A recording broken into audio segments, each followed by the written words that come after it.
ሰላምና ጤና በያላችሁበት የምድር ጥግ ሁሉ ይድረሳችሁ። ክቡራን የፋሲሎ ኤችዲ ቻናል ቤተሰቦች ሰዓቱን አጫጭር ሰበር መረጃዎች ላስቃኛችሁ መጥቻለሁ። ክቡራን ተመልካቾቼ በዚህ ሰዓት የመረጃ ጊዜ ከምታደምጧቸው በርከት ያሉ ሰበር ሀገራዊ መረጃዎች መካከል ህወሓት ጦር ወደ አማራ ክልል ሰብሮ ገባ። በአፋር ግንባር ከባድ ጦርነት ታወጀ። መቀለ ውጥረቱ አይሏል። አዳዲስና ወቅታዊ መረጃዎችን ይዘን መተናል። በቅድሚያም አርዕስቶቹን በማስቀደም እንጀምራለን። የህወሓት ኃይል ወደ አማራና አፋር ክልል ሰብሮ እየገባ መሆኑ ተገለጸ። ወደ አፋር የገባው የህወሓት ጦር የከባድ መሳሪያ ድብደባ መጀመሩ ተገልጿል። የመከላከያ ሰራዊትና የፌዴራል ፖሊስ ከትግራይና አማራ አዋሳኝ ቦታዎች ለቀው መውጣታቸውን ተከትሎ የህወሓት ታጣቂዎች አካባቢዎችን መቆጣጠር መጀመራቸው ተሰምቷል። በሁለቱ ክልሎች አዋሳኝ ላይ የሚገኙ ነዋሪዎች ቤታቸውን ጥለው ወደ ጫካና አጎራባች አካባቢዎች ሽሽት መጀመራቸው ተነግሯል። በአቶ ጌታቸው ረዳ የሚመራው ስምረት ፓርቲ በበኩሉ ባወጣው አስቸኳይ መግለጫ የትግራይ ክልል አስተዳደር ቀብሮ የነበረውን ከባድ የጦር መሳሪያ በማውጣት ወደ አማራና አፋር ክልሎች አዋሳኝ አካባቢዎች እያስጠጋ መሆኑንና መጠነ ሰፊ ጥቃት ለመሰንዘር እየተንቀሳቀሰ መሆኑን ገልጿል። በሌላ ሰበር መረጃ በመቀለ ከተማ ከፍተኛ የሆነ ውጥረት መፈጠሩ ተሰምቷል። በፌዴራል መንግስቱና በህወሓት መካከል ዳግም ግጭት መቀስቀሱን ተከትሎ በትግራይ የሚገኙ ነዋሪዎች ከፍተኛ ስጋት ላይ ወድቀዋል። መቀለ ከተማ ውጥረቱ አይሏል። ህዝቡ አካባቢውን ለቆ መሸሽ ጀምሯልም ተብሏል። በተያያዘ መረጃ ህወሓት በትግራይ ከተሞች ወጣቶችን ማፈስ መጀመሩ ተገልጿል። የህወሓት ታጣቂ ቡድን በትግራይ የተለያዩ ከተሞች የሚገኙ ወጣቶችን በኃይል እያፈሰ ወደ ጦር ግንባር እየወሰደ እንደሚገኝም ተገልጿል።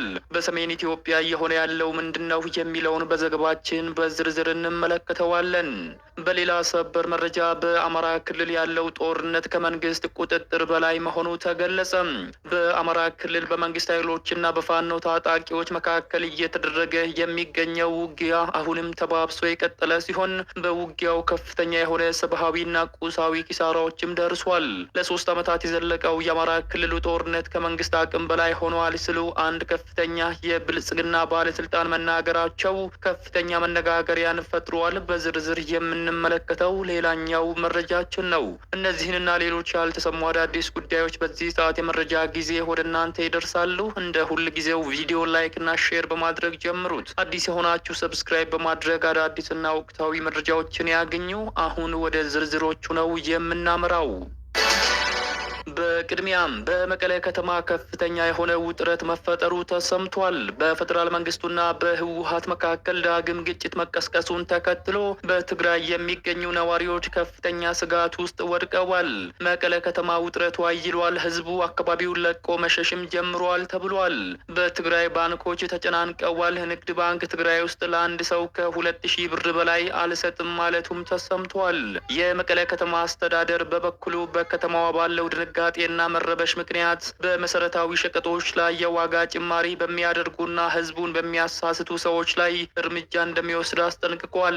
የከተማ አስተዳደሩ ጠላቶቻችንና አጋሮቻቸው በሴራ ህዝባችንን ለማዳከም የጥፋት ቀስት ቀጣይነት አድርገው ሲጠቀሙበት ቆይተዋልም ብሏል። ይህ በዋናነት ሊፈታ የሚችለው ፍትሃዊና ሰብአዊ መብቶችን የሚያረጋግጥ ስርዓት ሲኖርና ለህዝባችን ንብረትና ሀብት ውድመት ተገቢ ፍትህ ሲያገኝ እንዲሁም ፍትሃዊ ስርዓት ሲፈጠር ነው ማለቱን በትግርኛ ከሰጠው መግለጫ ላይ መመልከትም ተችሏል። የመቀለ ከተማ ነዋሪዎች ምክንያታዊ ያልሆነ የዋጋ ጭማሪን እንዲከላከሉና ስርዓት ለማስጠበቅ በሚያደርገው እንቅስቃሴ ውስጥ የበኩላቸውን እንዲወጡ እናሳስባለን ብለዋል። ይህንን አጋጣሚ በመጠቀም በህዝባችን ላይ የዋጋ ጭማሪ የሚያደርጉ ጥቂት ስግብግብ ነጋዴዎችና ደላሎች ለህዝባቸውና ለትግራይ ጥቅም ሲሉ ራሳቸውን እንዲገዙ አጥብቀን እናሳስባለን ብለዋል የከተማ አስተዳደሩ። በተያያዘ መረጃም ህወሓት በትግራይ ከተሞች ወጣቶችን ማፈስ መጀመሩ ተገልጿል። የህወሓት ታጣቂ ቡድን በትግራይ የተለያዩ ከተሞች የሚገኙ ወጣቶችን በኃይል እያፈሰ ወደ ግንባር እየወሰደ እንደሚገኝ መናሪያ ራዲዮ የክልሉን ምንጮች ጠቅሶ ዘግቧል።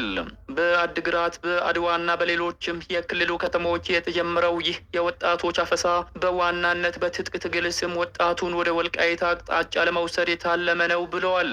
ቡድኑ በጠለምት በኩል በከፈተው ጦርነት ከፍተኛ የሰው ኃይልና የቁሳቁስ ኪሳራ እንደደረሰበት መረጃዎችም ይጠቁማሉ።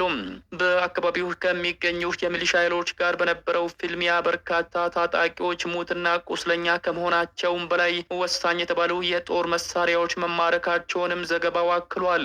ይህንን የተመናመነ የሰው ኃይል ለማካካስ ነው በአሁኑ ሰዓት በከተሞች የሚገኙ ወጣቶችን የማፈስ ስራ ላይ የተሰማራው ተብሏል።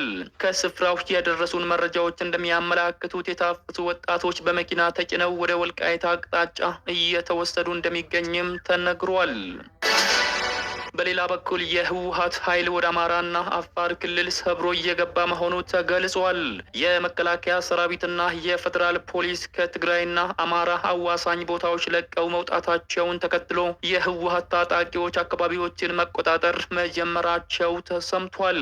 በሁለቱ ክልሎች አዋሳኝ ላይ የሚገኙ ነዋሪዎች ቤታቸውን ጥለው ወደ ጫካና አጎራባች አካባቢዎች ሽሽት መጀመራቸው ተነግሯል። በአቶ ጌታቸው ረዳም የሚመራው ስምረት ፓርቲ ባወጣው አስቸኳይ መግለጫ የትግራይ ክልል አስተዳደር ቀብሮ የነበረውን ከባድ የጦር መሳሪያ በማውጣት ወደ አማራና አፋር ክልሎች አዋሳኝ አካባቢዎች እያስጠጋ መሆኑንና መጠነ ሰፊ ጥቃት ለመሰንዘር እየተንቀሳቀሰ እንደሚገኝ አመላክቷል።